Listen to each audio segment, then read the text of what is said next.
Amazon has everything for back to school. Zebra lunchbox? Check. Cool Adidas gear like t-shirts, shoes, and backpacks? Check. Triceratops folders and pencils? Check. Laser Cat t-shirts? Check.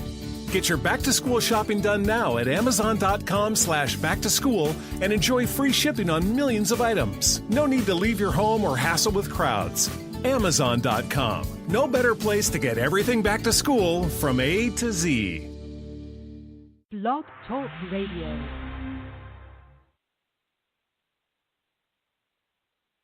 Warning. What you are about to hear are the views of Travis Pope and the Oklahoma Tomcat and is not supported by the government. Agreeing with the hosts of this show could cause you to be targeted by the government and government agencies. You have been warned.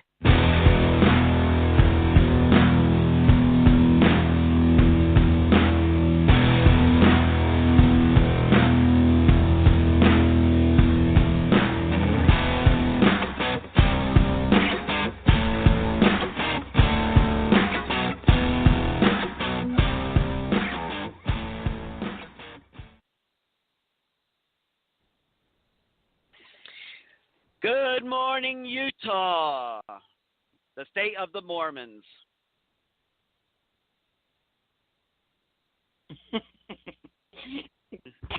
Good morning, New Yorkers. You say that with such excitement.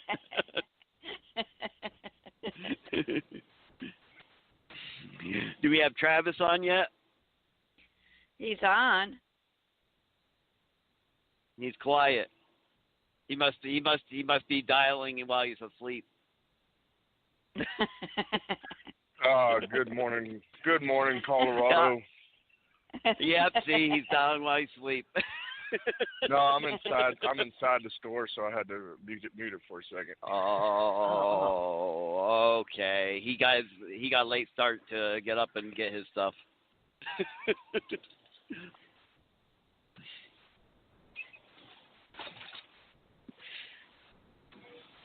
Yeah, I was busy this morning talking to my wife.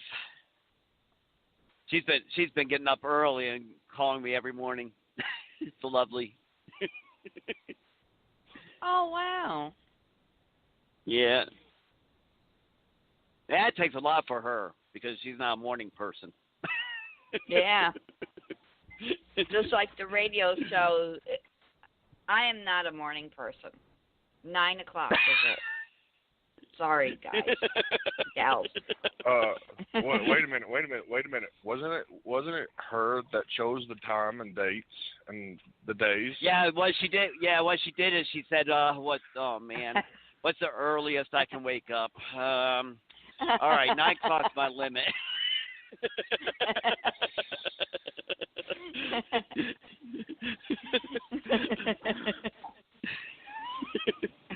She was excited about doing the show, but not so excited about, oh shoot, what time do I pick? Oh, by the way, you know that the turbo power stuff that way me and you've talked about? Yeah. This Loves has that, so.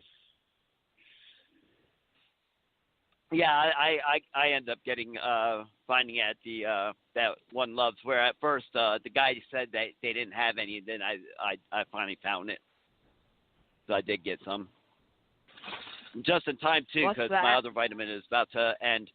It's a multivitamin for truckers. Oh, that's got a lot of vitamins and stuff in it. Oh. Yeah, Travis and I are trying it out.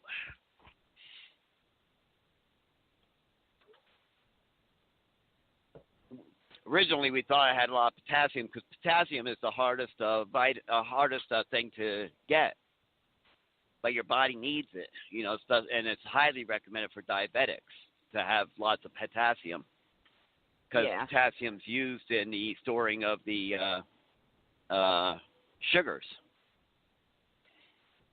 But it takes a lot to get enough potassium, just what a normal person needs. I'm like, man, nothing has potassium in it. How much is the recommended dose? Give me 1 minute. I can tell you real quick here. 3,500 milligrams. There you go. And a lot of things, don't have a whole lot of potassium. Even bananas. You'd have to eat a lot of bananas to get enough potassium. You know, you always hear bananas for potassium. You have to eat a lot of bananas, and your sugar and bananas contain a lot of sugar. So it's not recommended you eat enough bananas to get all your potassium. Vegetables is what a doctor I was. Yeah, go ahead. Fruit is our enemy. It's sad. Because I love a lot fruit. of it anyway. Yeah, so but that's why I have to watch it. You know, but she was saying fruits is her enemy because she'd rather eat the junk instead of eat fruit and healthy. Yeah, that is true. Chocolate is not fruit, by the way. Why not? Don't it grow on something like? Doesn't it grow on some? Yeah, like trees or something? actually, the bean I guess is a vegetable, but it's still. There you that's go. Pure cocoa, and I don't think you eat pure cocoa, do you? No, but still, when you so when you cook beans on the stove and soak them, like let's say split pea soup, you're cooking it. You still have to do okay, right? That's what I challenge you to do. No, not chocolate. Okay, that's what I challenge you.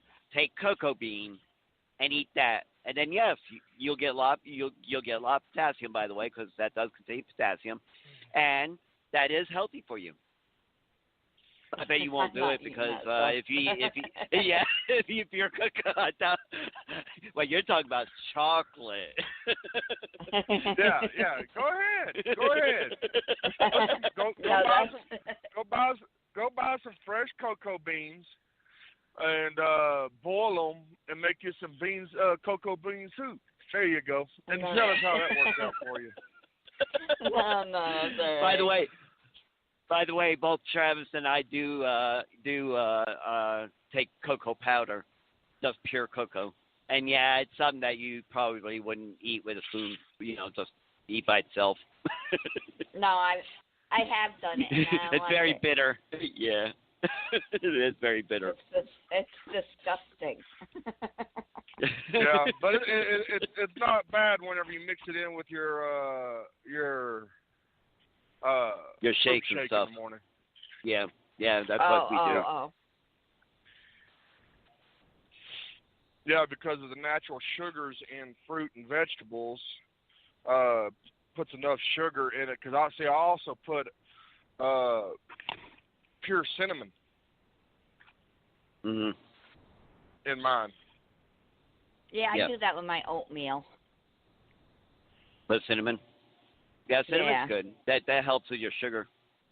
So does cocoa help with your sugar too. And potassium, it's good for diabetics because of the fact that it does help with the sugar. Because potassium's used. I'd have to post the video because it's easier for the doctor to be able to explain it to me. But it does help with the bonding of the sugar, the glucose, when it comes to storing sugar. Which also helps with cravings.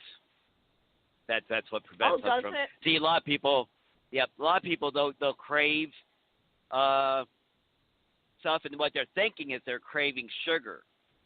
But really, what's happening is your body's not storing sugar properly, and so really, what you should be eating is rather than eating the sugar, is eating more potassium, so that your body will store that sugar away. Oh, that's interesting. Because what's happening is the glucose isn't being stored properly, so your body thinks it's short on glucose. It really ain't. It's short on the potassium used to be able to store that glucose for energy.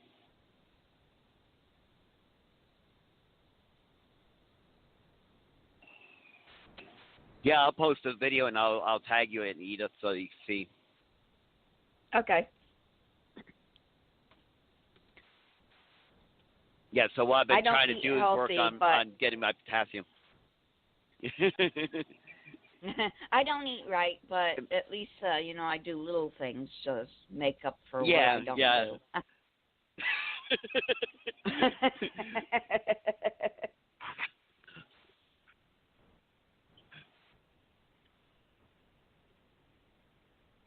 Yeah, so that's what I've been working on the most now, because I've got pretty much everything else nailed as far as the way I should be eating, which I'm still down to 148. Yay! Yay! And I'm still losing. Yeah. Yay! Yay! But I'm gaining. Boo. Oh no! well, now we know where it's all going. Where? We're losing and you're gaining. Now we know what's going. Oh, now she's gonna start blaming us.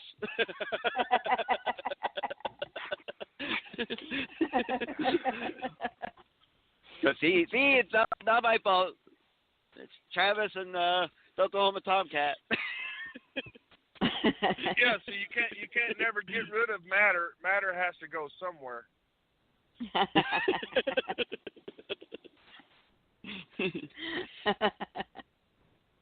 Don't tell that to the right person. They'll spread it all over the place like the world is flat. What,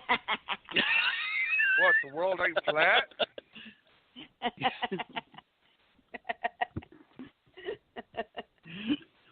I thought the world was flat. No. Oh. Flat earther.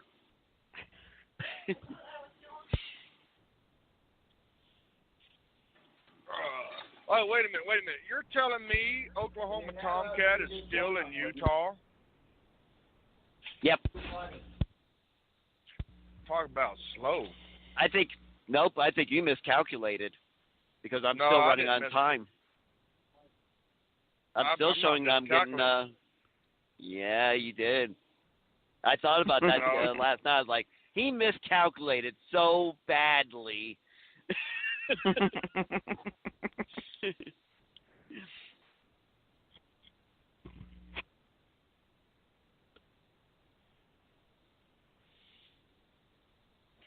No, I didn't. Because I still show I'm going to still be there at my destination Monday morning, so I'm not running behind.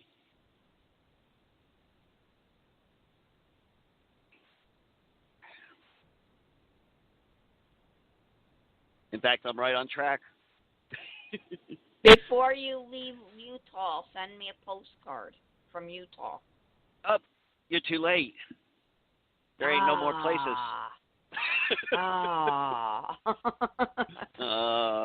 All right, so I got to make a note.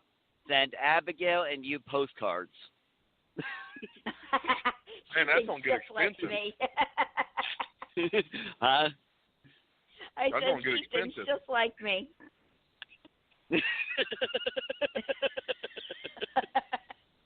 That's my niece. I'm telling you. All my nieces are just like me. I love it. Yeah, since you don't have any grandchildren and you got you kidnapped Judy's and mine. Or my daughter anyway. Oh. Since you didn't have any daughter, Yeah. any Yeah, I didn't have no daughters, so I had to take you two's.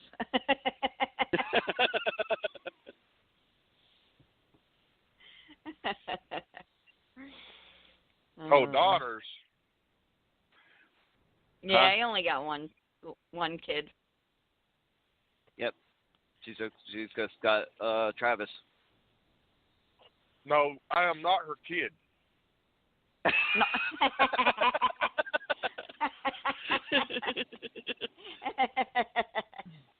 You are younger than me. Not by much. if I'm your kid, then there's some really major problems going on over there. That's New York for you. You never know. Wow. Yep, New Yorkers are fast. You know, they start young. No time to wait. Wow.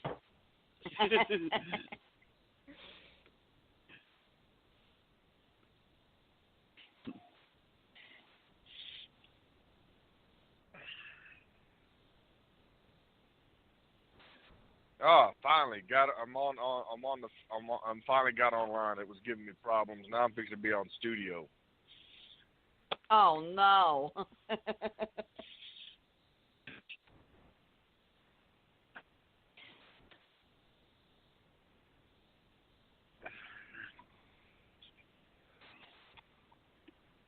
I guess we Yeah, lost. it looks like.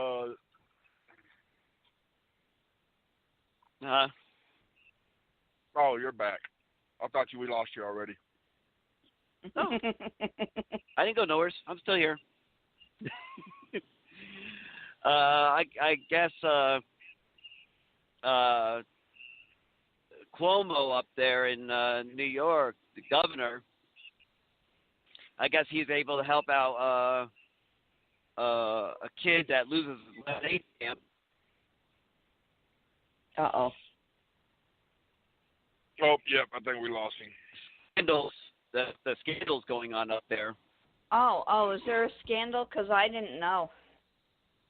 She lives in New York and doesn't know about any scandals going on. I mean, what the heck? Special word. We're gonna lose He's breaking now. up. Yep. Yeah, he's in Wyoming, so his phone's gonna take a little bit to get switched over to the oh, there he went. Yep. It'll take him a little bit before his phone gets set back up. But yeah, it seems like I'm not sure about what scandals he's talking about, but I don't live in New York, so I don't try to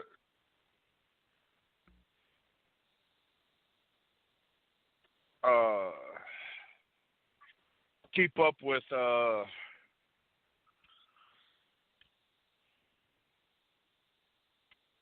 especially New York.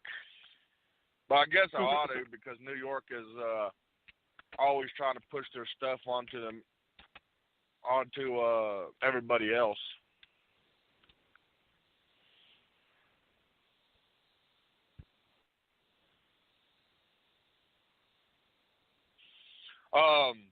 But until he gets back and we can find out what he was talking about, Facebook is in a lot of trouble. Why?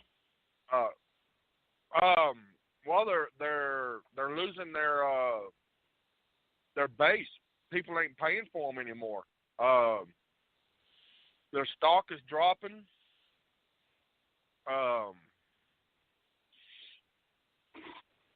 All because of their censorship and stuff. Everybody would rather do without Facebook than deal with censorship.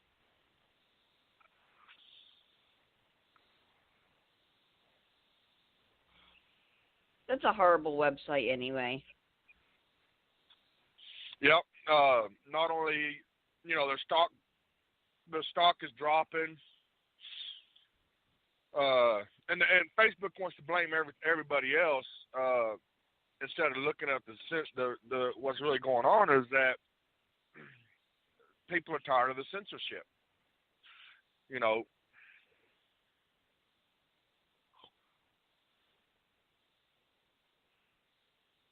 They're tired of the censorship, and they're tired of because Facebook thinks that they think they're the masters of the universe, basically. And what they think is that if you're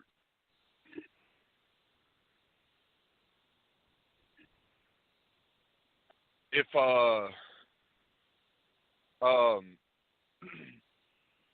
you don't agree with them, then you must be fake news and you're already wrong. So they're only wanting to promote those that agree with them, which they are liberals. So they're losing a lot of people.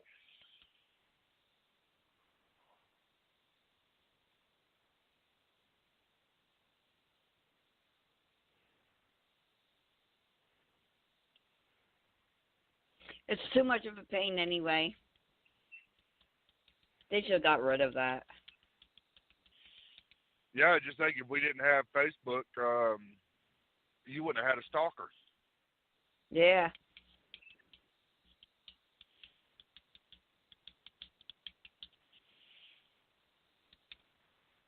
Well, you probably would have a stalker. It would just be different. She wouldn't have all my pictures. Yeah. She wouldn't have. She'd been taking pictures of you walking across the street and stuff out in front of your house. Like, nowadays stalkers just stalk you on Facebook. Back in the day, stalkers would have come to your house and stay out in front of your house, peek through your windows, take pictures. Now they just steal your pictures off of Facebook and plaster them everywhere else, making fun of you. Yeah, that's it. At least back then, if a stalker got on your property, you could shoot them. Nowadays, you can't do nothing to them because they're on the internet.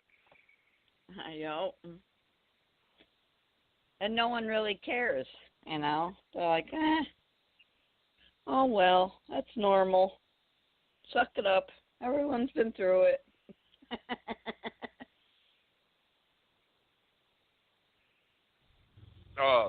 Yeah.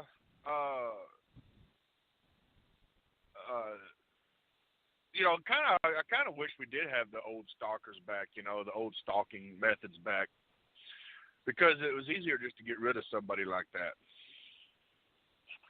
Come on my come on my property, just use your Second Amendment rights to protect your property. Yep. Now you can't, you can't do that. Even though pictures are considered your property, you can't shoot somebody over stealing pictures. But you can report them to Facebook for stealing your intellectual property. Yeah. And then they ban them for 30 days or something like that, and then eventually they just discontinue their accounts, and then they have to go build another account and start all over and stalk you again, and then you get that one banned. Yeah, because it doesn't take long. No, it don't. It don't take long. They can rebuild it in 5 seconds. That's how fast it is. And they could look you up, and they could do. Yeah, we used to be on a website called UPOC, and we used to troll that page real hard. And every now and then UPOC would ban us, and that actually cost you money to get back on UPOC, because you'd have to call and get your phone number changed. Because just trying to get back on UPOC, because it was a text message website, went through your cell phone. Well, if you if you tried to get back on with the same phone number, it wouldn't allow you because you had the same IP address that's linked to that phone number. Oh, so you were completely blocked from your IP address to ever getting back on UPOC. And if you did use it from a computer and started it, as soon as you punch your phone number in, it blocked that IP address too. And then you weren't ever getting on it. So you had to literally call and have your phone number changed. It cost $15 to $20 to change your phone number. And then get on, create your new profile and everything like that. But here's the thing. Once someone figures out that you've done that and who you are, I mean, you almost literally had to completely change who you are and how your textile and everything. And when someone found out who you were, they could report you to the UPOC, and they would ban that number too. And because once you've been banned, you're permanently banned, and if you come back on there, they find out, they don't ban you again. Yeah. And it got, and I know this because it got costly to me, so I had to quit going back on there because of constantly being banned. But hey, Oklahoma Tomcat, are you there? You don't sound too happy.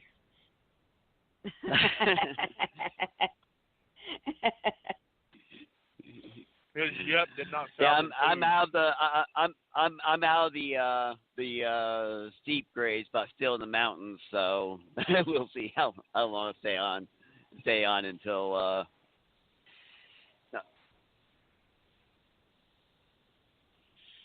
Oh, it looks like we got a caller coming, but we'll find out. He's probably from Florida.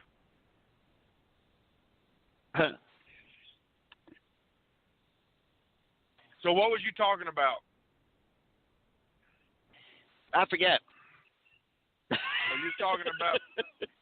was talking about before you lost signal about the scandals. Oh, up there in New York, Cuomo's trying to. He's willing to talk to the press and stuff like that, but as soon as the scandals come around, as mentioned, he's getting all huffy and puffy about it and stuff like that. All the things he's been being investigated for and everything up there. I got a caller. His campaign and stuff. Can the caller wait until after our commercial break? Because I see you're already doing the countdown and stuff like that. Yep. In fact, if you want, go ahead and start the commercial break, and we'll be back after the commercial break, and we'll take his call. Okay.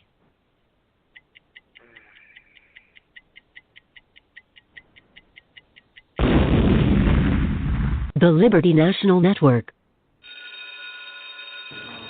Hey, did you see that post online about Julie? I totally wrote it. Wasn't it hilarious? Is all of that true? Who cares? She's done anyway. Are you talking about that post about Julie? Yeah, funny, right? No, but that post about you was. What post? Oh, you didn't hear? You're fat, you're ugly, you're stupid, and oh yeah, you smell too. The whole school saw it, no big deal. That's so mean. Did they really write that about me? No, but how does it feel? Sometimes you can feel all alone when being bullied. That's when you can really use a friend. If you see someone you know being bullied online, let them know they're not alone. Stand up now, support a friend, save a life. For more information on cyberbullying, visit stopthemean.wordpress.com or call our hotline at 1-800-555-STOP. Research studies have shown that alkaline water with a pH level of 9.5 to 10.5 helps neutralize the acid in your bloodstream. Because cancer cells typically thrive in environments with a high acid content, theorists believe that introducing more alkalinity into your system can help your body to resist and potentially stave off cancer growth by increasing its pH levels. Studies further indicate that drinking water with a high pH level can help increase your metabolism, relieve acid reflux, and improve your body's ability to absorb vital nutrients. So, while there may be no established guarantees concerning the efficacy of alkaline water in preventing the growth of cancer, its collective health benefits are impressive. Because of Earth water's high pH factor, it is packed with powerful antioxidants that combat the effects of free radicals. To find out more about the benefits of Earth water and to get $20 off of your case of Earth water, go to earthwater.com/PTAT. That is earthwater.com/P as in Papa, T as in Tango, A as in Alpha, T as in Tango. Earth water. Rehydrate, replenish, recover. Hi, I'm Joy, a student at Hillsdale College. Here is President of Hillsdale College, Dr. Larry Arnn, on why the Constitution limits government. James Madison writes in Federalist 51 that men are not angels. Their passions and self-interest often get the better of their reason and sense of justice. So we need government in order to protect our rights against those who would take them away. But for the same reason, Madison writes, government must be limited, because people in government have passions and interests too. Many Americans today forget this, supposing that we can do away with constitutional limits on government, supposing that the unelected bureaucrats being put in charge of our health care, for example, will rule as if they are angels. If Madison was correct about human nature, this is foolish and dangerous. This Constitution Minute was brought to you by Hillsdale College. To receive a free pocket Constitution and Declaration, go to constitutionminute.com. Miss Producer is also known as Miss Giggles. You are listening to Political TNT on the Liberty National Network. If you want to be part of the show, dial 914-338-1906 and then press 1. All right, welcome back to Political TNT. And you said we have a caller? Yes, we do. All right. He's on. Yes. Welcome to Political TNT. What you got going on for us? Oh, and I was calling to. I saw the topic. What is libertarianism?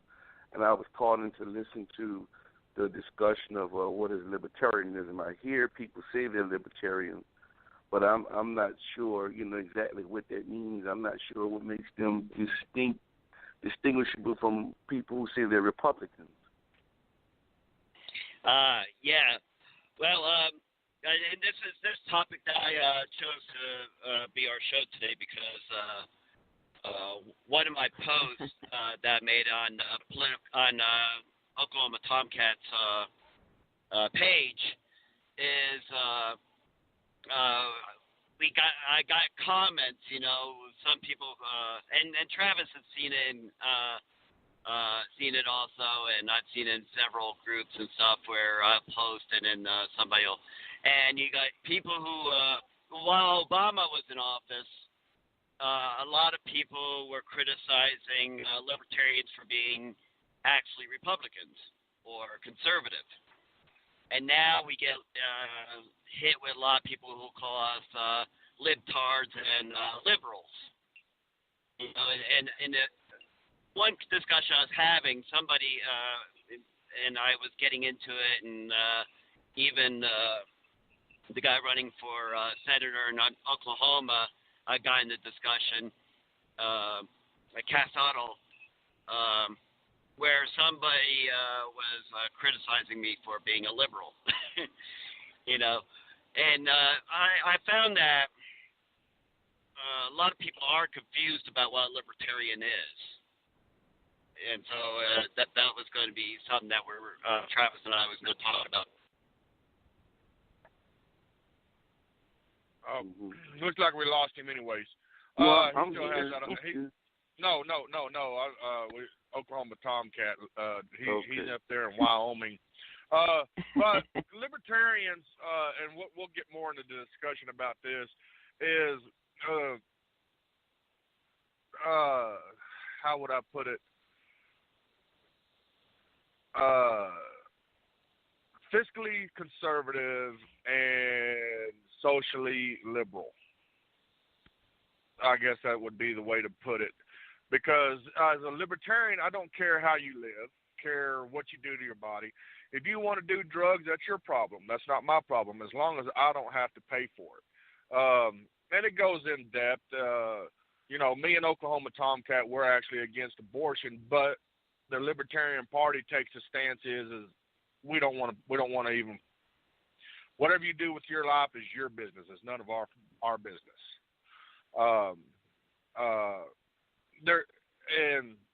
We're more strictly constitutional. We don't care if you're Republican, we don't care if you're Democrat, we don't care if you're Green Party.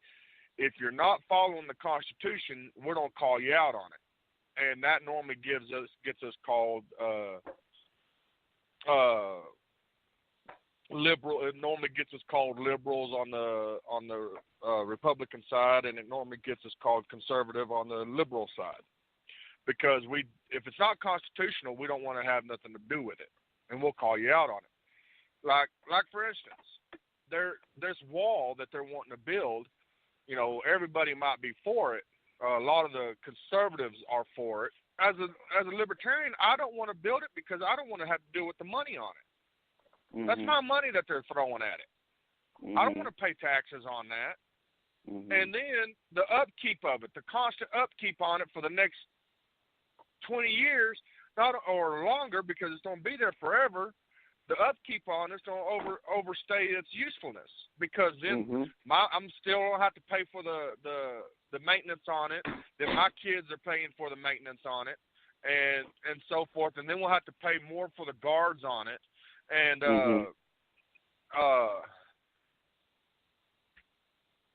and right now, I'm pulling it up real quick here. Right now, kids are born. They are where it is, national debt clock.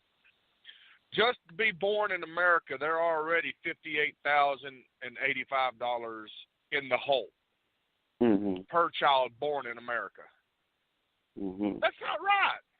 I'm sitting here looking at the United States national debt right now. $21 trillion. $21 trillion. Okay, already increasing. And that's whenever libertarians like me and Joseph will get in the crossfire with Republicans, and the only time we get in the crossfire with Republicans is when a Republican is in office, is because we want this debt clock to go back the other direction. I'm sitting here looking at it; it's moving faster than the speed of light. So when we get called liberals by the Republicans, is because normally we're wanting to stand on fiscal responsibility. Okay.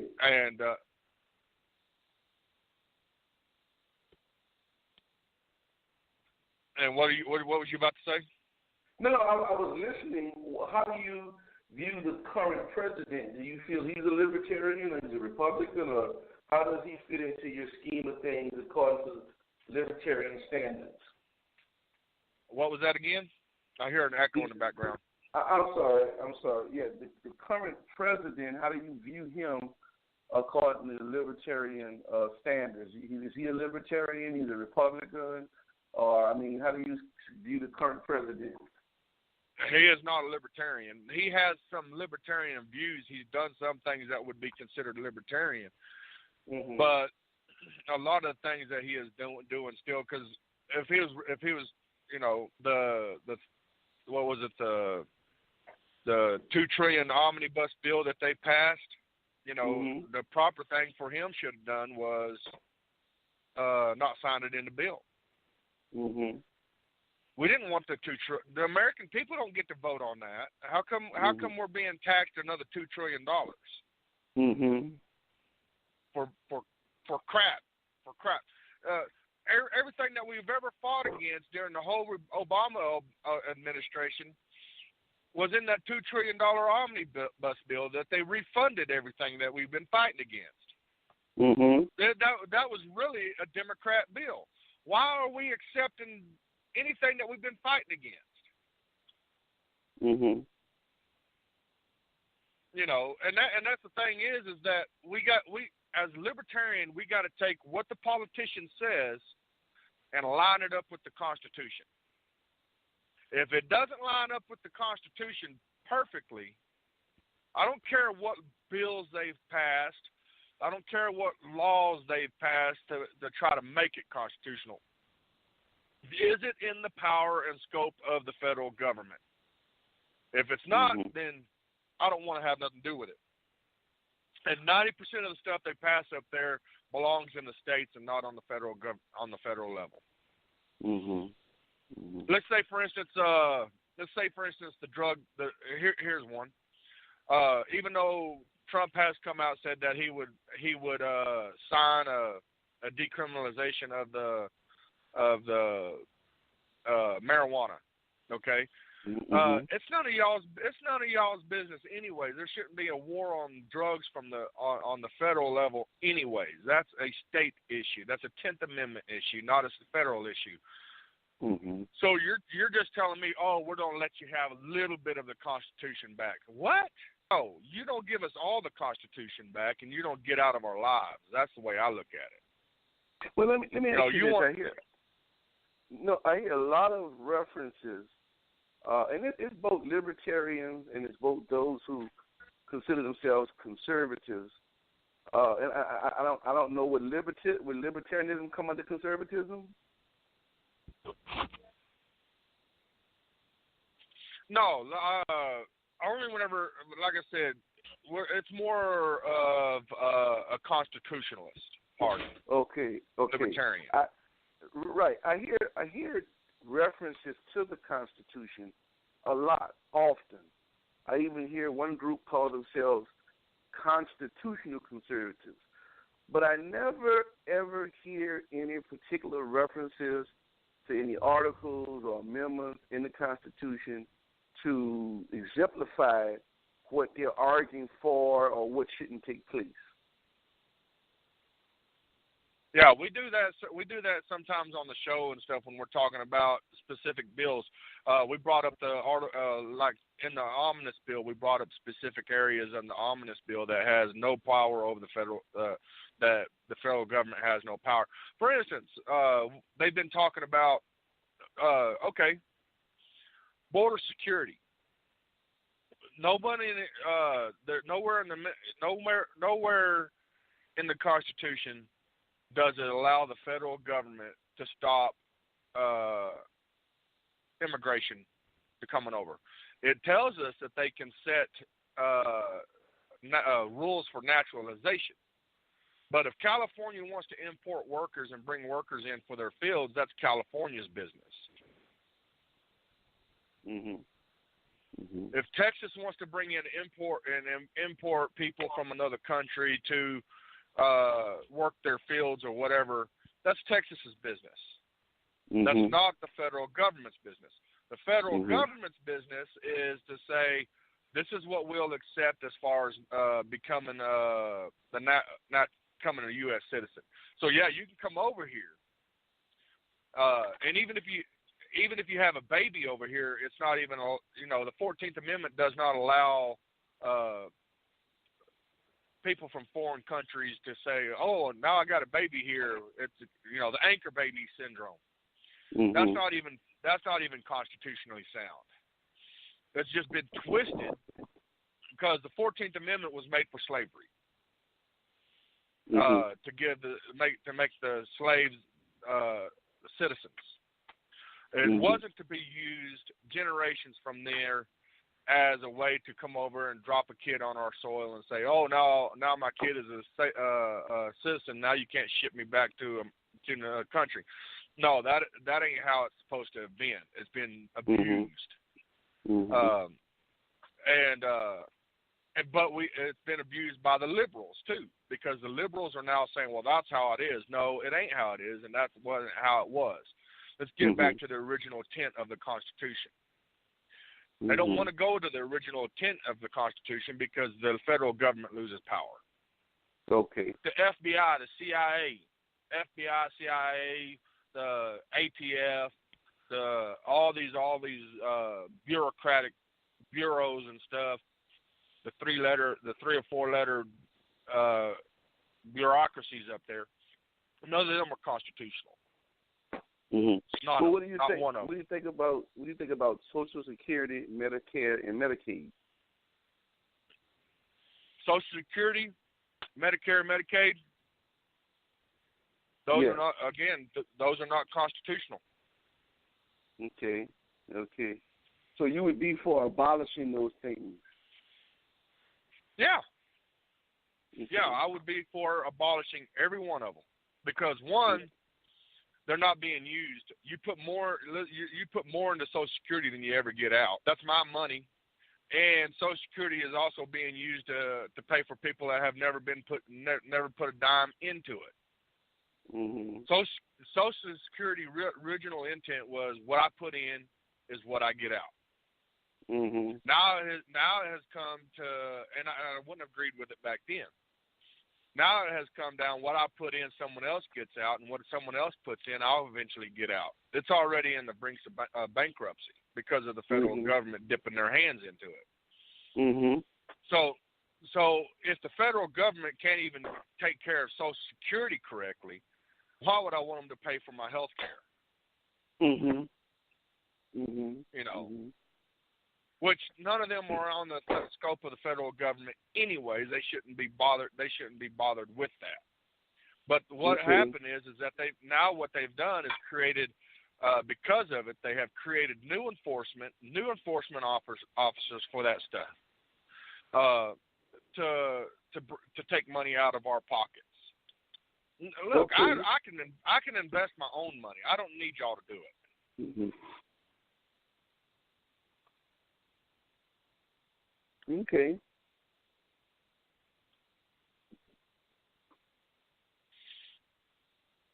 Anything else? Yes. You don't seem to. Right.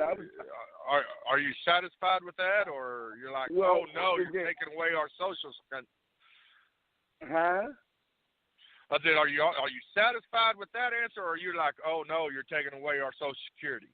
No, I'm getting an idea of what libertarians believe.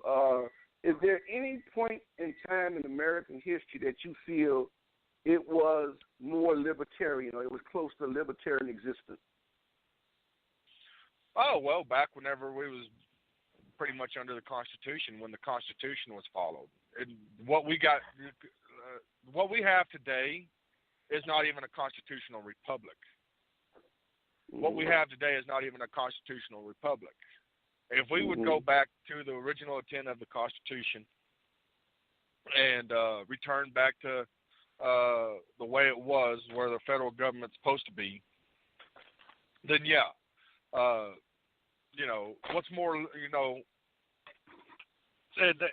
what when you read the Constitution and its history of its fight, then that's where I would have to say was whenever America was its full Constitution, was a libertarian, basically a liberal. If you want to look up, I don't know if you've ever know anything about classic liberalism, but it's not like what it is today. What liberals is called today. If you was to talk to a libertarian, they would be probably more on the classic liberal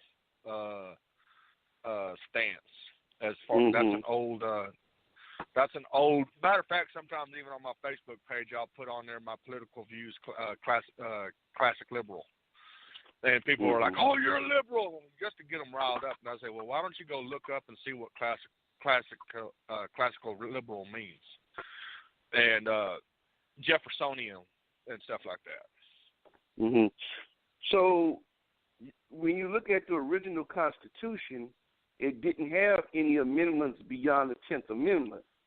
So you're saying that we should go back to the Constitution as it was before the additional amendments were written?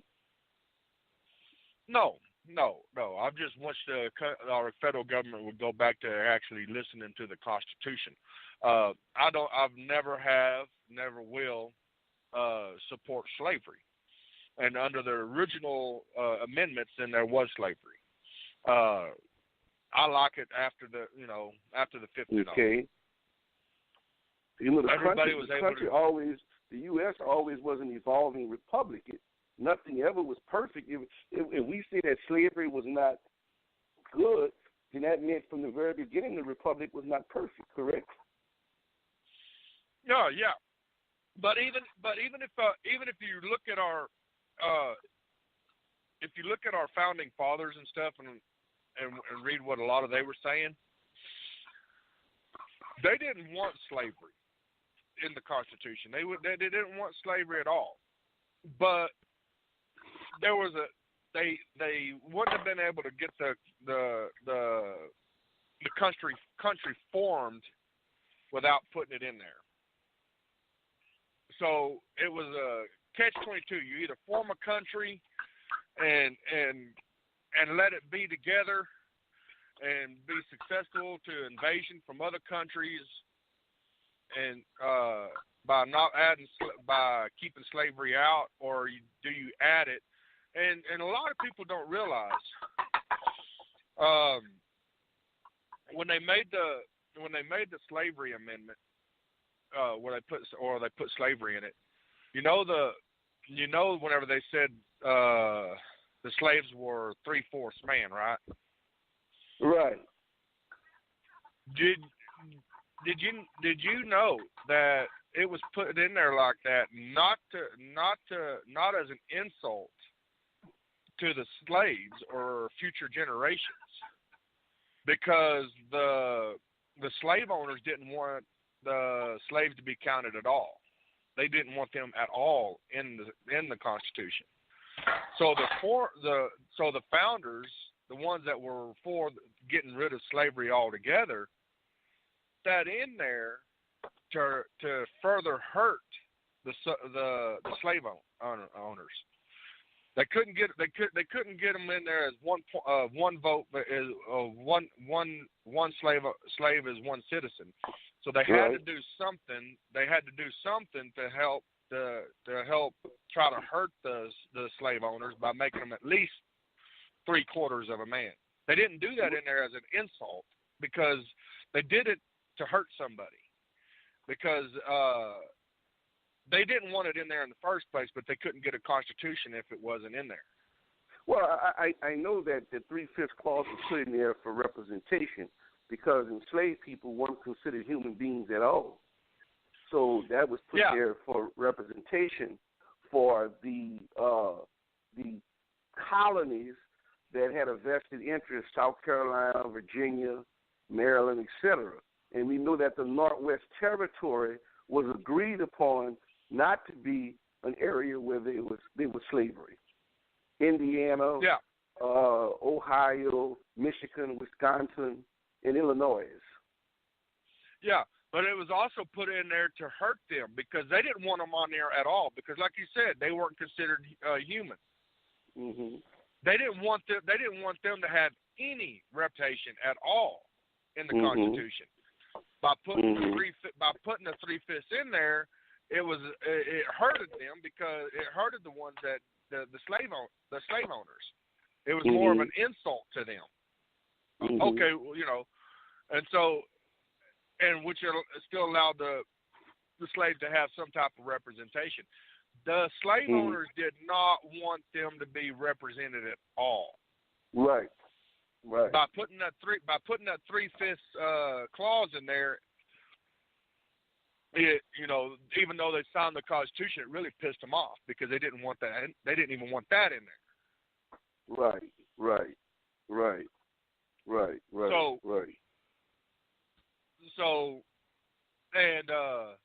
But back to the original deal.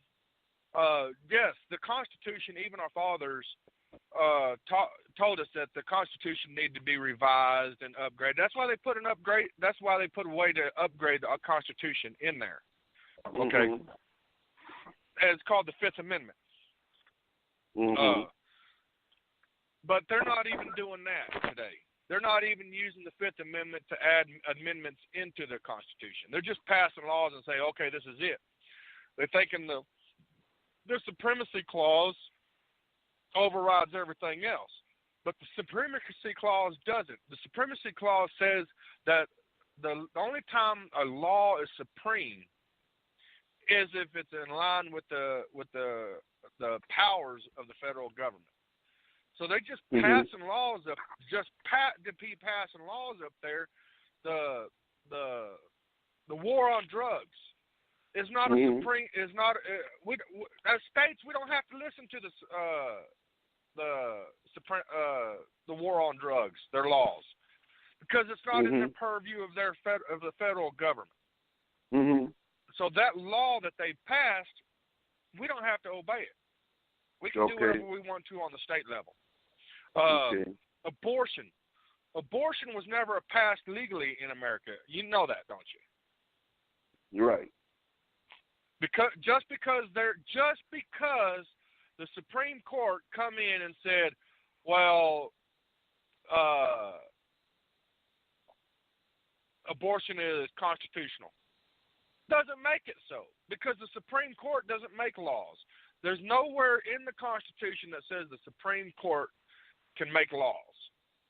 Mm-hmm. It can only rule on laws.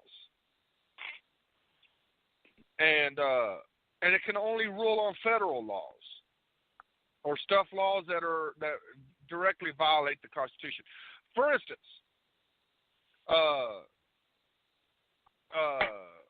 here's something more recent. Just a few years ago, California passed a constitutional amendment banning gay marriage in the state. This was a constitutional amendment by the state of California. Mm-hmm. The Supreme Court comes in and says, well, y'all can't do that.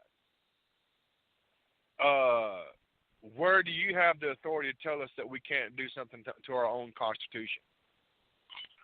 The Supreme Court overstepped its constitutional bounds, by coming in and saying that California could not do that. Mm-hmm. California has every right to do that. All California had to do was come back and say, well, we nullify your ruling. We don't accept it.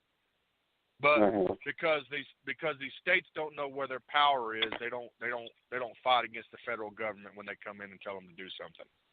Well, a good example of that historically is the tariff that President Andrew Jackson imposed on the U.S.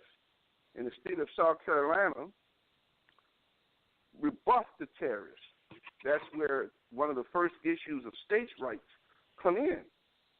And that was going to be the first Civil War.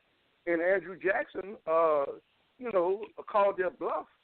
And he had a whole list of militia ready to go into to deal with them. And Andrew Jackson was your first populist president. He was from the lower levels, as the average, white guy was at that time.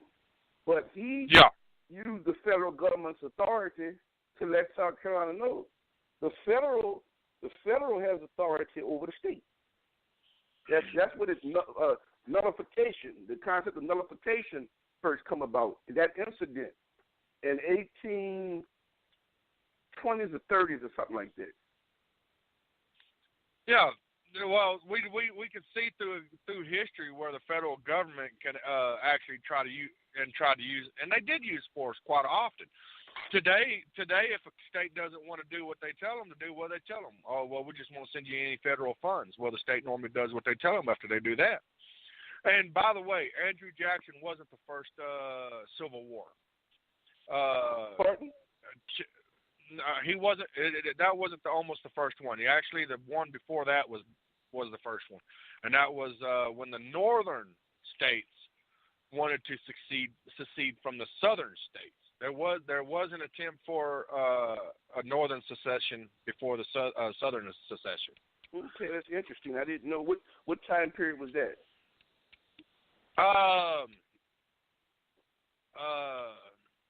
Look up Timothy Pick.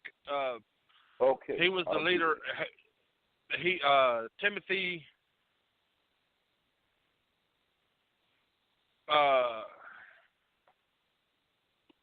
Pickering, I think. Yeah. Okay. He was a politician from Massachusetts. July. He was born July 17th, 1745 to January 29th. He was a politician from Massachusetts, and he was actually the one that started the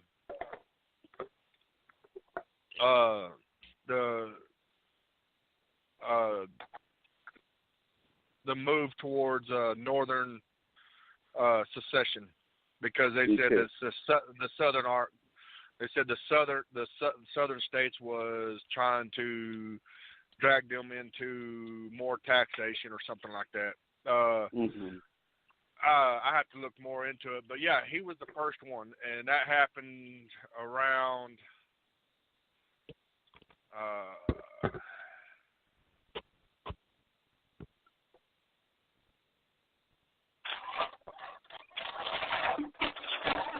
probably right around 1775 or somewhere around there. But yeah, I think he was at. But I mean, you didn't. Independence wasn't declared in 1776. Independence was declared, so they were still colonies. Yeah. I'm sitting here. I looked at it wrong. It said Revolutionary War. I'm looking for the other one. Mm-hmm. Let's see. But we'll be right back. All right. We got to go to break.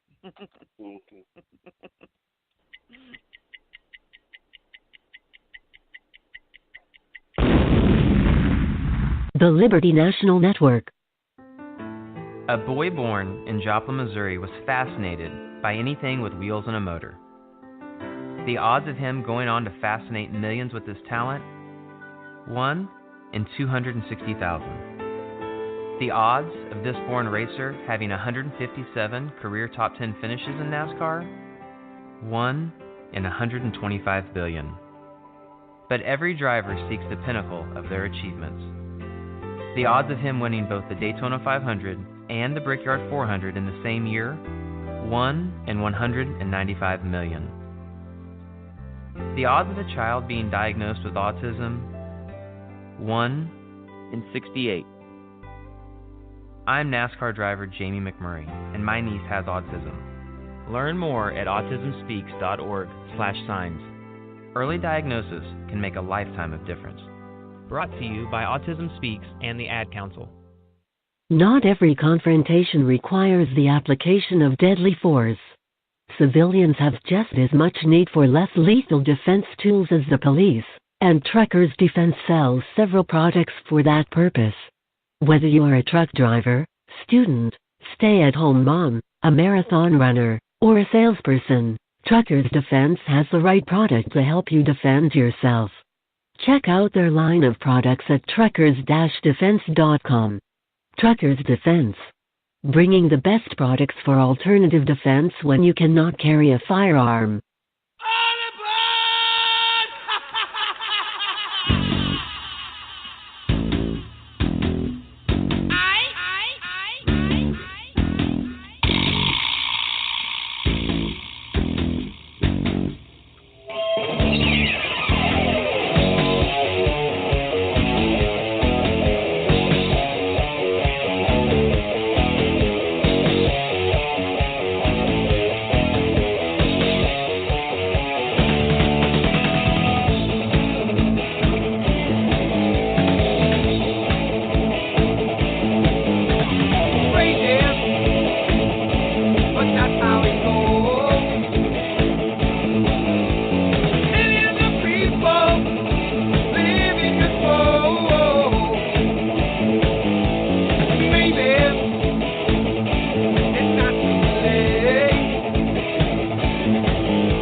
The Liberty National Network.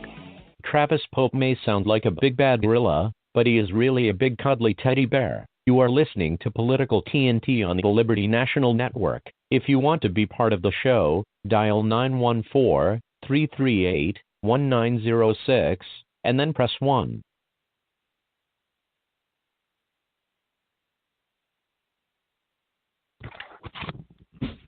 Welcome back to the show. I'm still here in Colorado, and we still have our caller on the line. It seems like Oklahoma-Tomcat has gone AWOL on us with his Obama phone. I still get, for our caller, I still mess with him about that to this day after you made that comment about his phone.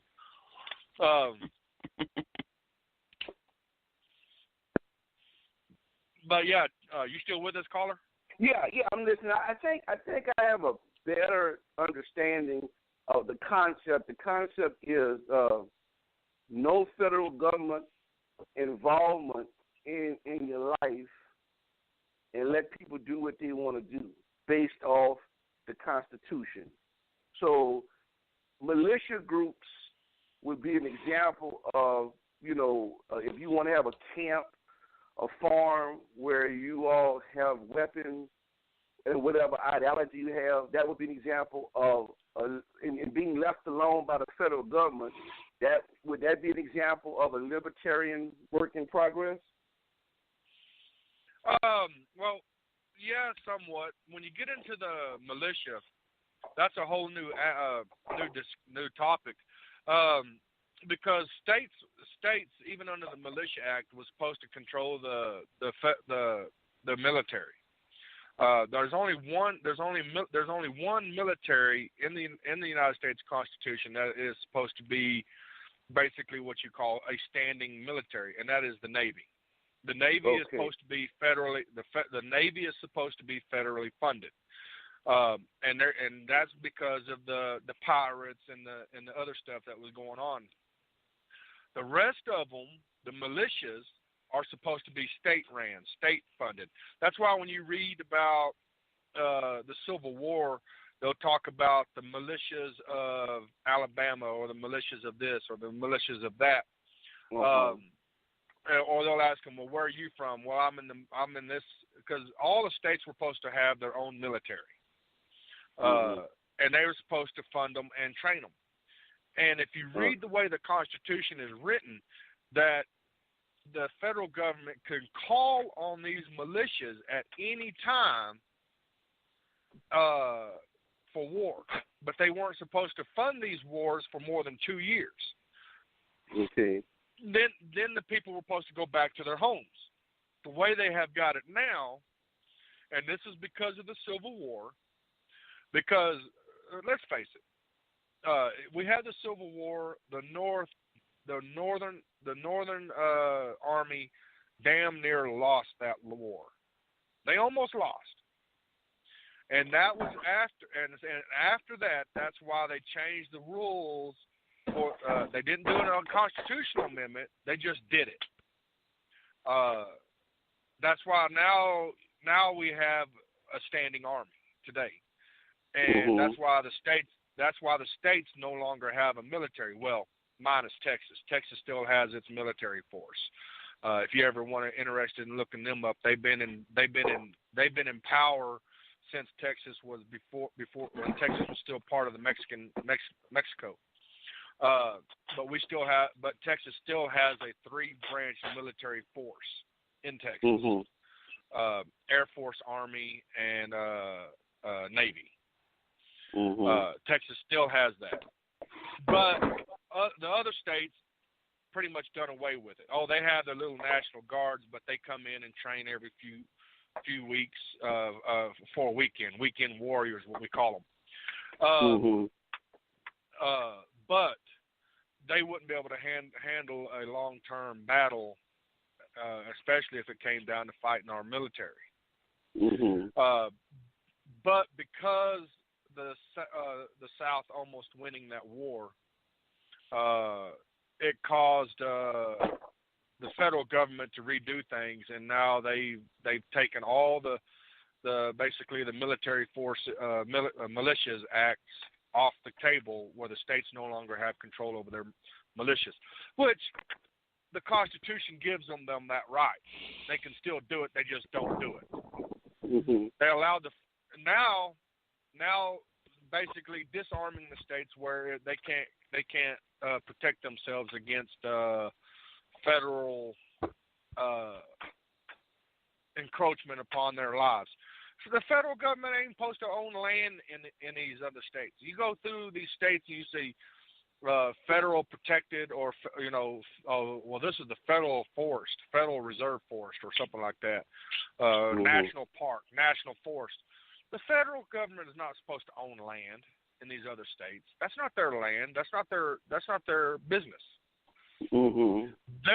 Their amount of property is at 10 square miles up there in Washington, D.C. That's their property. That's the only thing they're allowed to own. Care of their rights, and they have lost their rights to a lot of their property, because now we have BLM in every state. Now, For other people that doesn't know, BLM stands for Bureau of Land Management. And they're in every state, taking people's property, taking people's land. You don't have that right. You don't have that right to be in the state of Texas to do that. And that's where the 10th Amendment comes in. That's where the Constitution is concerned about. That's where the Libertarians would be standing on. Hey, it's none of your business what we're doing here in Texas. Now, let me ask you this. We looked at the Civil War and how things changed after the Civil War, and we see an expanding federal government. We see a federal government growing.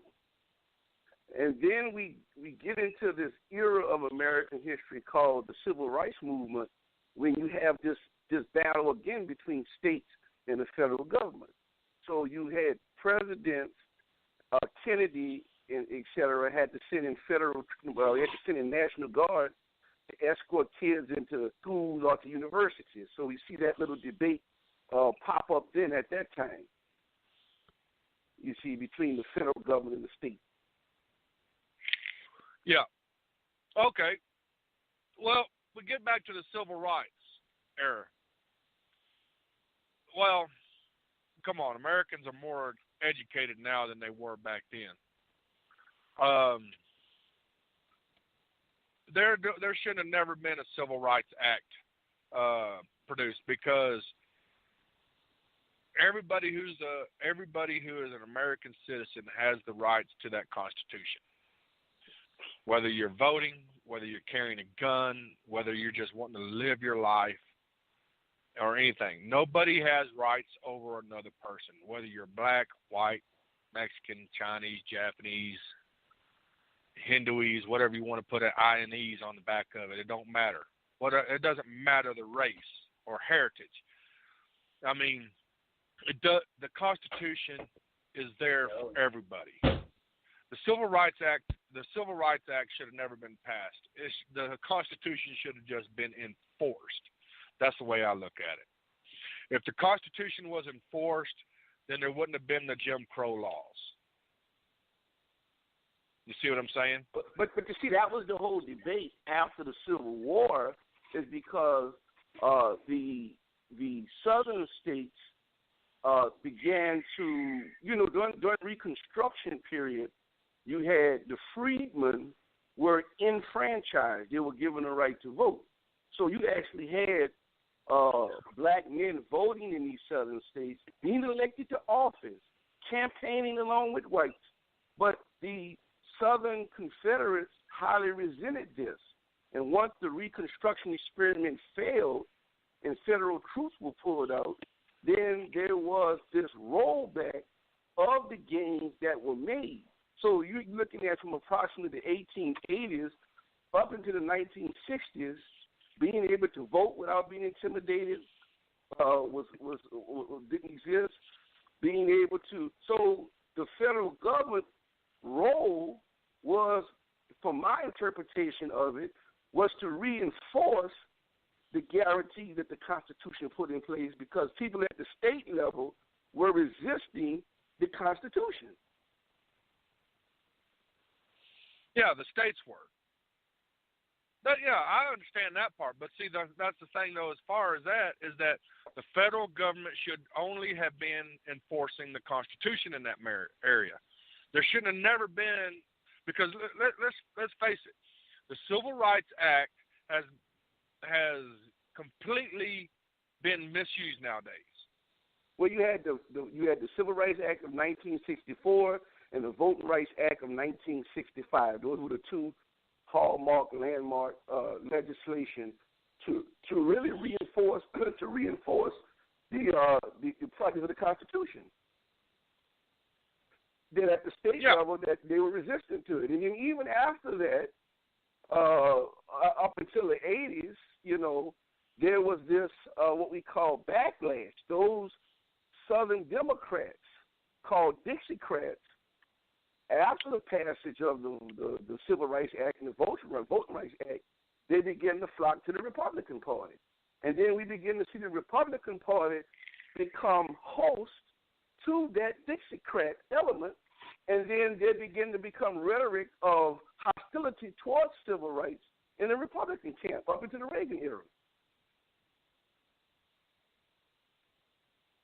Well, I'm not really sure about that. I've been paying attention to a lot of that stuff too, because I was a former Republican. Now I'm a Libertarian. When I look back at this stuff, a lot of the people are changing because towards the Civil Rights Act is because of how it's being used against people today. The Civil Rights Act should not be used against individuals and businesses. Let's say, and here, let me explain a little bit.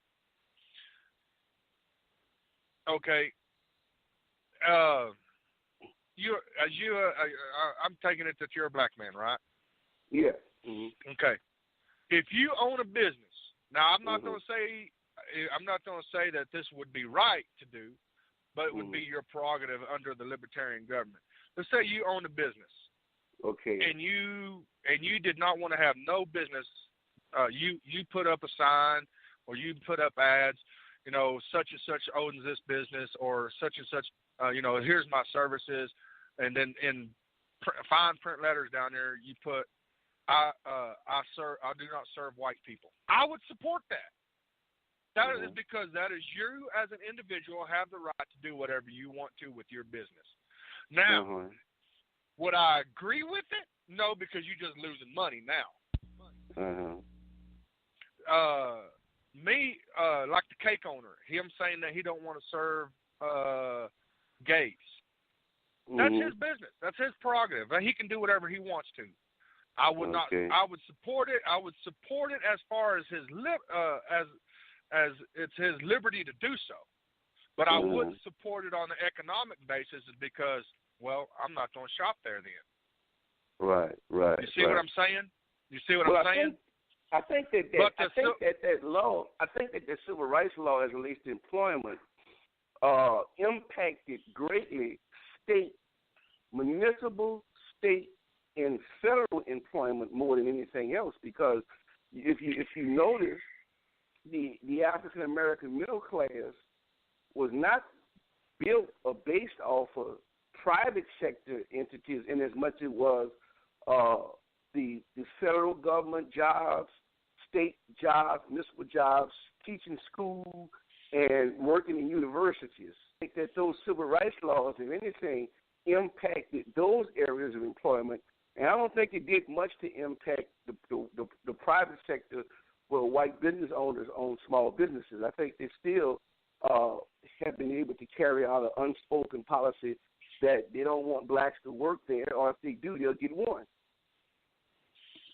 Yeah, but they have while the original intent of that has expanded now they have that diversity law that has bounced off of the Civil Rights Act, where these big companies are now supposed to hire a certain amount of these minorities now into their ranks. See what I'm saying? Where the Civil Rights Act has progressed now? Well, if you can recall, because I was a kid back then, when Brown versus Du Bois was a Supreme Court decision, and you didn't have school integration immediately. You didn't have school integration immediately. It took until the 70s, and in some cases right now, where school districts, still are dealing with that issue because it was not addressed by these local areas at the time the law went into effect. And so even though these laws have been placed, still remain hostile and hesitant and refuse to implement the laws. You see, so that's the idea of diversity is up to these different corporations who decide that they want their corporation, because after all, your corporation is serving a diverse population. Your clientele is diverse. The people that are putting monies into your coffers are diverse. So it makes sense for your workforce to represent the people that spend money with you. Yeah, while I understand that, I understand the reason for that, but to me is I don't care what they do. That's the whole point of libertarianism is I don't care what y'all do. If you want to hire, if you're a black man and you own and you just want to hire all black people and only service the black community, none one in the white community, that's fine. That's your business. Me, on the other hand, because I used to own a home remodeling business. Okay. And my home remodeling business, I hired whoever was good at doing work. I didn't care what color you are. If you were good at doing your work, I wanted you on my crew. And I didn't refuse business from anybody because I want your money. Right. Not because some law told me I couldn't refuse or something like that. No, I'm a greedy capitalist on that. I want your money. If this guy ain't going to serve you, I'm going to serve you because I'm going to get your money. Right. Well, you see, I understand your perspective and interpretation of it because in the American exercise, the American play, let's imagine the American experience as a drama. We've had different roles. See, I'm a black person. So the role that I come from of people that played, they were highly restricted. They were highly mistreated. They were openly mistreated and were told that they were not good enough and they were inferior. So our look at the federal government is different than, let's say, the role that you come from in the American drama. You see what I'm saying? Yeah. Because the federal government, in many respects, was the only thing that black people had to get the heat off their behinds. Particularly after enslavement during Reconstruction, it was so violent. I mean, it was just so bloody. If you just read the various episodes that went on throughout the South against blacks for just trying to exercise their constitutional rights, the federal troops were in the South.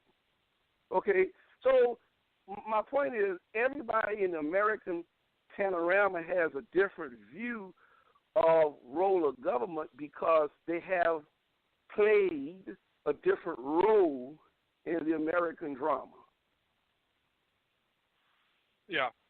Well, and here's another thing that you've asked about the Libertarian, and I know that the different roles and everything. I view the Libertarian Party as the old school Republican Party, if you know what I mean. I'm talking about under,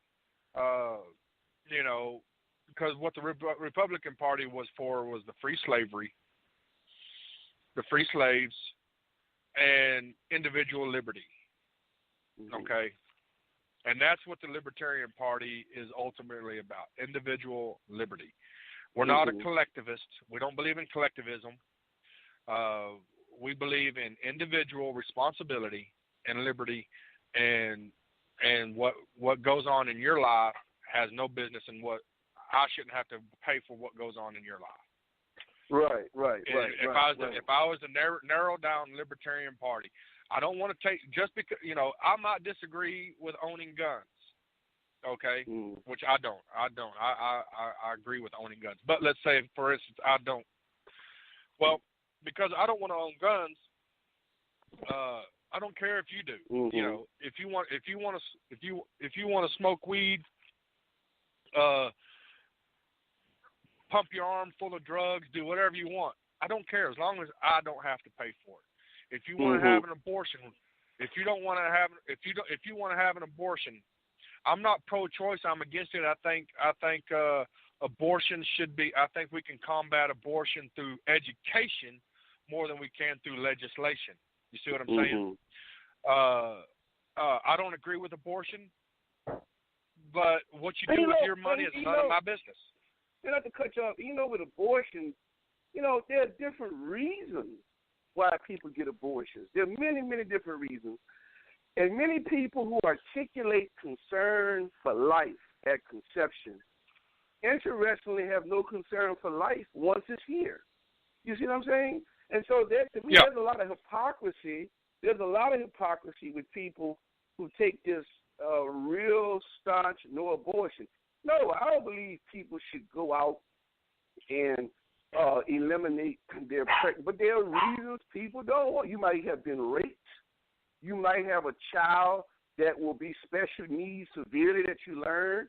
You don't see how you would be able to deal with it. I mean, to me, there are different reasons. And I have not yet gotten to the bottom of this abortion debate. Why I have my own theory as to why conservatives take such a staunch stance against it.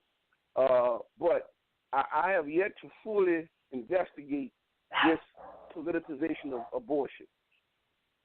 Yeah, but as far as the libertarian goes, I don't care as long as I don't have to pay for it. Mm-hmm. Your body is your body. You know, as long as I don't have to pay for it. And right now, as we're paying for abortion. We're paying for other people's abortion through the federal government. Mm-hmm. I don't think my taxes should be going towards abortion. Mm-hmm. I don't care. Like I said, I don't care what you do as long as I don't have to pay for it. If I don't have to pay for your rehab, I don't have to pay for your abortion. I don't have to pay for anything because it's my money. My money should stay with me. Well, let me ask you this. So under libertarianism, should you pay taxes? That's a difficult question, but no, I don't think we should pay taxes under libertarian. Taxation, to me, taxation is theft because the taxes are not being used. To me, taxes are being used for other things other than protecting our even our founding fathers said taxes should be used to run what's needed for the government. All this FBI, CIA, and all this other stuff is not in our Constitution, and we shouldn't be paying for it. Okay. So could you name me any? Yeah. You know, people say roads. Well, what about our roads? Because they like to bring up roads. I'm going to kill that right now. Everybody wants to bring up roads and highways. We had roads and highways before they made it federal. Mm-hmm. And I drive these roads every day. I've got 2 million miles under my belt on these roads. And let me tell you, your tax dollars are not going to these roads. They're terrible out here. They're shaking my truck to death. Tax dollars are not going to these roads out here.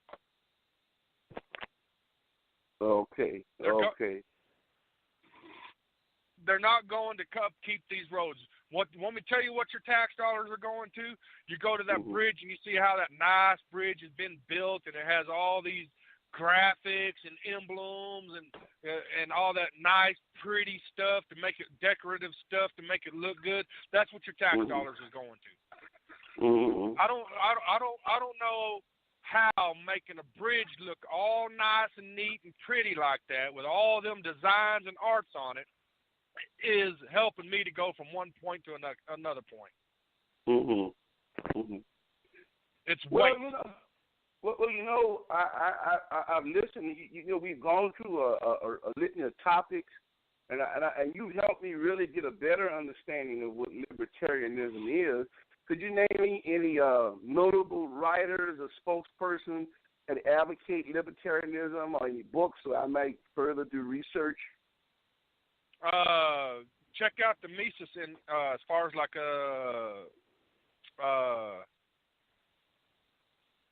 our economic views. You would want to look at Frederick von Mises as far as our economic views on libertarian views. Okay. He's very good on our economic views, such as we don't adhere to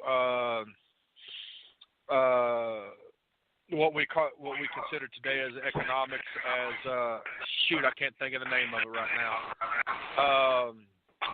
But Mises Institute teaches Austrian economics. You'll find that more libertarians follow the Austrian economic view than anything else. And that'll get you on the start as far as And there's other books out there about libertarianism. Right now, I think if you punch in libertarianism, you'll find all kinds of stuff that actually speaks against us because they're hating us right now. Okay. Because we're they won't even let us. I mean, they won't even let the libertarians join them on the stage during debates. But we have to go to break. It's 10:30. We have to go to our break. The Liberty National Network. Let's go inside the mind of a 10-year-old. I should have worn those earrings today.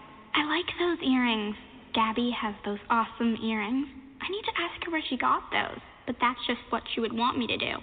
I'll have Michaela ask her for me. Buckle up, Sarah. Yeah, but then Michaela will be like, why don't you just ask her yourself? That's just like Michaela. Sarah, buckle up. Michaela's such a great name. I wish I was called Michaela. There's like a dozen Sarahs in my class. Hey, we're not hitting the road until you buckle up, honey. Oh yeah, seatbelt. I forget sometimes because my brain is like busy, you know? I wonder if there's pizza at school today. Sometimes it can be tough to get through to your kids, but it's not impossible. Always make sure they're wearing their seatbelts, even on short drives. Remember, you have the keys, you have the power. Never give up until they buckle up. A message from the National Highway Traffic Safety Administration and the Ad Council. Visit safercar.gov/kidsbuckleup for more information. Have you ever wanted to host your own political talk show? If you are a libertarian and love to talk about politics, then the Liberty National Network has a deal for you. For only $17.50, the Liberty National Network will let you broadcast from your home using their studio.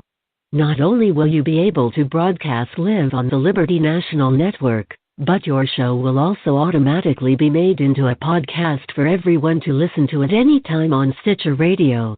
Your show will also be posted on Twitter, Facebook, and other shows like the one you are listening to right now. Oh, you do not know how to host a talk show? Not a problem. We will teach you how to operate our studio and give you all the support you need to be a political talk show host. So, if you are a libertarian and love to talk about politics, you can have all of this for as little as $17.50. If you are interested, contact Joseph Jones at 918-623-9721. That number is 918-623-9721. The Liberty National Network. Libertarians joining together for liberty.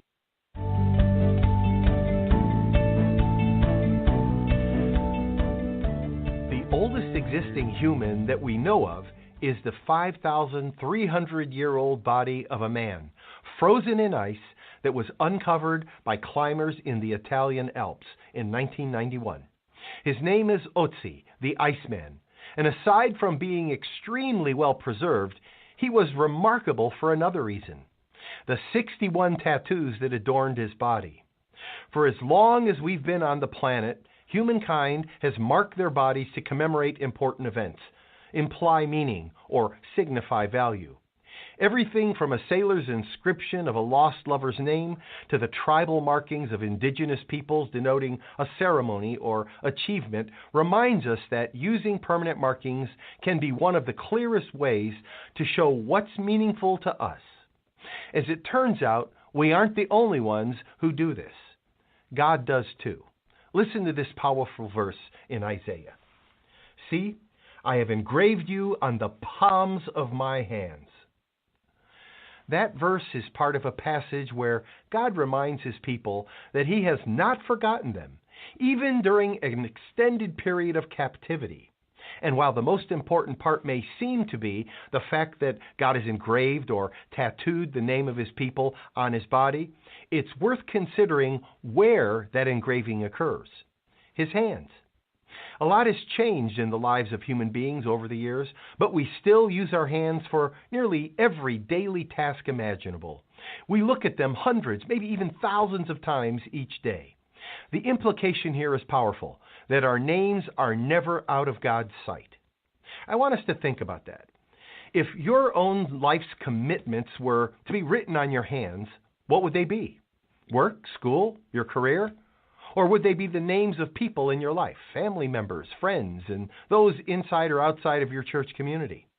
It's often easy to lose sight of what matters amidst the hustle and bustle of our lives, but I think this verse and the principle it embodies ought to be a powerful reminder to all of us of two things: to put first things first in our lives and remind us of our Heavenly Father's love for us.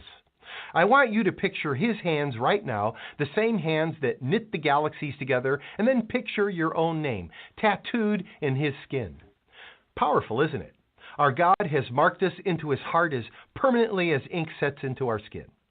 We are always in His mind, always in His eyes, and always in His heart. I'm Joseph Tkach, speaking of life.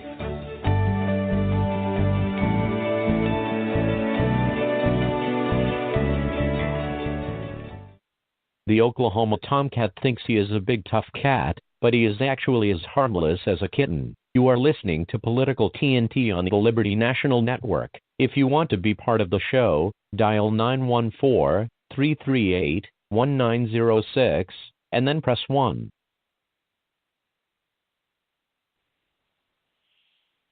Welcome back to Political TNT. I'm Travis, your host, and we still have our caller on the line with us, do we?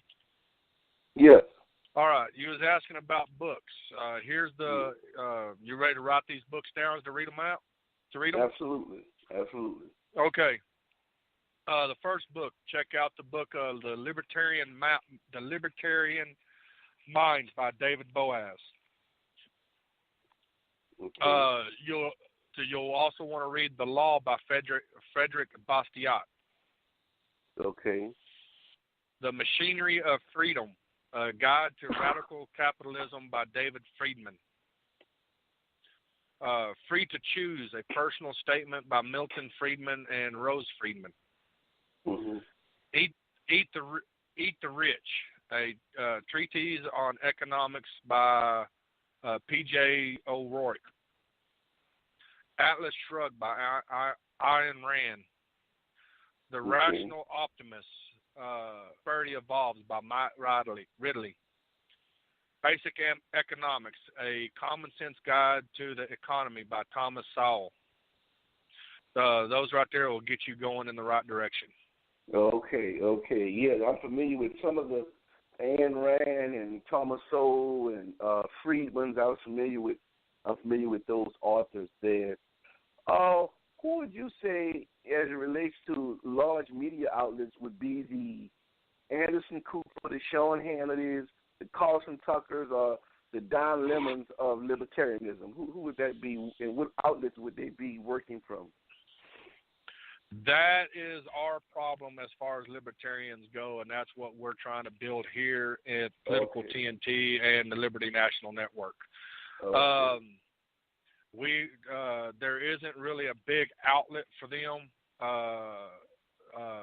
Doc Thompson is one, I guess. He's a lot on the libertarian side, but there really isn't a lot of media outlet, and that's what here Liberty National Network was built and created by me and the Oklahoma Tomcat, and that is our goal, is to create a outlet. That's why we're offering other spots to come on and do other people to do shows, and we're wanting to expand it and grow so that libertarians do have a place to go to get their news, get their information, and be more liberty minded, and that's our goal. And that's what we've been trying to do. Okay. And we want more people to come on, not just come on our show, but we're paying for 7 days of airtime, and we only do 3 days. So we have other days open that we're wanting other people to come on, and then once we start getting a little bit more, we want to open it up to where we can have 4 or 5 hour days, 7 days a week, where we can add more programs. So Political TNT won't be just on today, if we can get it expanded enough, we'll have more shows coming on throughout the day by other people, other libertarians who want to get the message out. Right. And that's what our goal is here at Liberty National Network. Me and him pay for this. We are doing it all on our own. We have, basically we have a few nonprofit sponsors that we sponsor, but we're doing this out of our own pocket. Great. And we're looking for sponsors and stuff to be able to expand it. We're wanting to do websites. Just like if you go to CNN or Fox or something like that, you see this big, huge website, and then they have all these different programs on their website. Right. We're wanting to expand like that for the libertarians, and that's what we want to do, and that's what we're fighting to do. Right. Well, I thank you so much for entertaining my questions. I think that this show could also be a guide for people who also want to know more about libertarianism, because we've discussed essential issues in our back and forth: the role of the federal government, taxation, civil rights, civil war, militias. We've covered a lot of range to give a person an idea of where your thinking is. And I'll continue to listen. You may put me on mute, and I'll continue to listen. Thank you so much. All righty. Thank you. And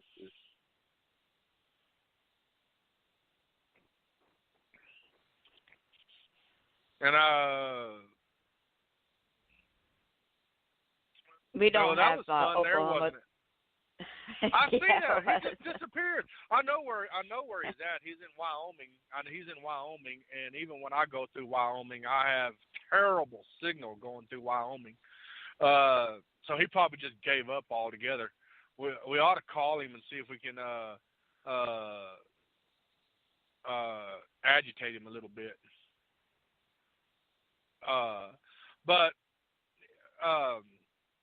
Yeah, I figured it. This is our trucking section, and I haven't even got any trucking news up today. I overslept this morning. And I think I blame it on our producer's fault.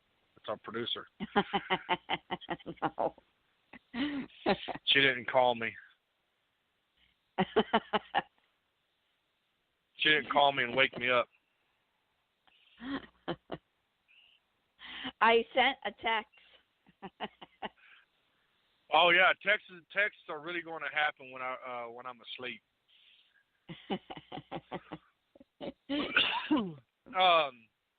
But let me pull up my website here, my go-to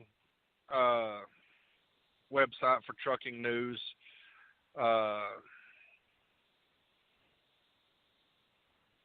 All right, here's one. We have hundreds of drivers file suit against Oklahoma Trucking Company for low pay, 100 hours work week. Let's see what this says. More than 400 current and former John Krishner trucking drivers have filed civil suit against the company alleging because they were misclassified as independent contractors, they were often working as many as 100 hours a week and earning less than $500 per week. Wow. In a suit filed in federal court, led plaintiff Thomas Huddleston argues that John Krishner Trucking violated federal and California labor laws by employing them as independent contractors, but then treating them as employees. The suit argues that because drivers were misclassified, John Krishner Trucking was in violation of minimum wage requirements. Huddleston, who worked for John Krishner through August, says the company required drivers to work nearly 100 hours a week and did not provide adequate compensation. Okay, I don't understand what's going on here, but if you get hired onto a company and you agree to their terms, then they're not misclassifying. And this is where libertarians come in the view. I don't agree with the federal labor laws. I agree with people who are that work you get paid according to merit. I agree with people that want to work that. If I go to a job and I tell them, hey, this is what I want, and the job says no, well, we're going to pay this instead, and you turn around and go, okay, well, I'll agree to it. Well, you're stuck with it. You agreed to it. You see what I'm saying? If you agree to something, then you're stuck with it. He said that they misclassified them. By my understanding, and I've been in the trucking industry for 20 years, and every place I've ever been, there's no they tell you how much they're going to pay you before you even start. And it's not due to some misclassification. It's due because you agreed to that pay when you started. And if they're working over 100 hours a week, okay, again, that's against federal law. I'm only allowed to work 70 hours a week. So how are they working over 180 hours a week? It says the truck drivers routinely work 10 to 14 hours per day and 70 to 98 hours per week. JCT compensated them based on three factors. 1, a flat rate per mile. 2, reimbursement for certain charges of categories of expenses. And 3, deductions for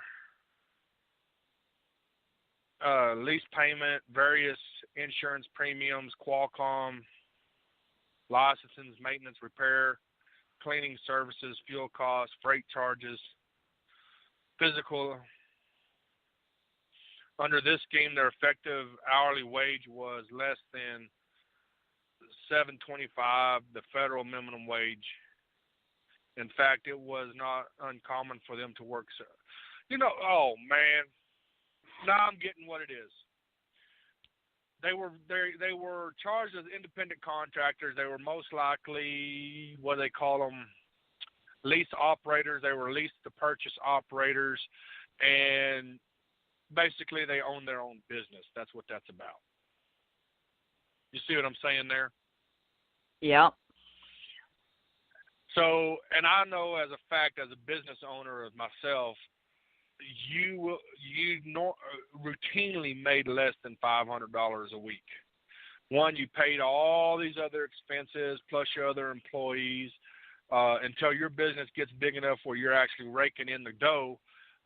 Business owners normally make less than minimum wage because they're having to pay out so much to all these other things. Like he said, deductions for inter alia, lease payments, various insurance premiums. Yeah, you had to have insurance. Qualcomm communications. Yeah, you got to pay for that Qualcomm. Licenses, maintenance and repair. Well, yeah, you have to pay for maintenance and repair. Cleaning services, fuel costs, freight charges. Yeah, all that has to do with what you have to pay for as an owner-operator in an 18-wheeler. It was also not uncommon for them to receive negative paychecks. Well, of course, I've received negative paychecks, especially when you went home for home time. Because even though when I was running an owner-operator, even when I go home, when I went home, your bills for these trucks don't stop when you go home. You still have to pay the bills on this truck. And your bills normally run on a weekly rate in these trucks. I don't see how they don't make that.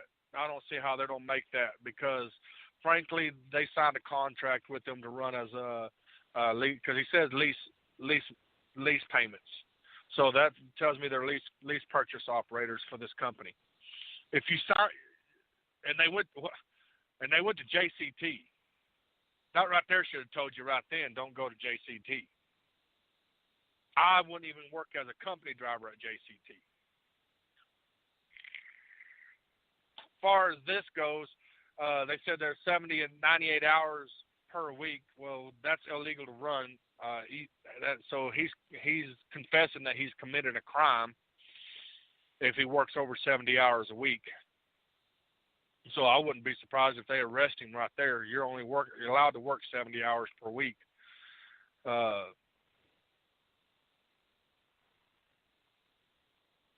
our Oklahoma Tomcat still not back with us? Not back. Nope. I guess he just decided to split. He probably gave up afterwards. Yeah.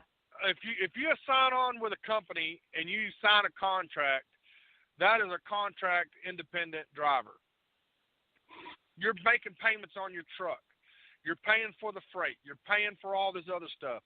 If you didn't taking these people to the court because they supposedly misclassified you, then you didn't read your contract that you signed with them. Especially if you're buying a truck from them. So what it sounds like to me is now they're going to court to sue them for all the stuff that they had to pay out of their pocket for as an owner operator. If you can't handle the heat, get out of the kitchen, folks. If you can't handle the road, get off the road. You know, I loved owner operating. I knew I had to pay all that stuff right there when I was owner operating. But I've never, you know, while very few of my paychecks I brought home were $500, most of my checks I brought home was about $1,700 a week when I was owner operating.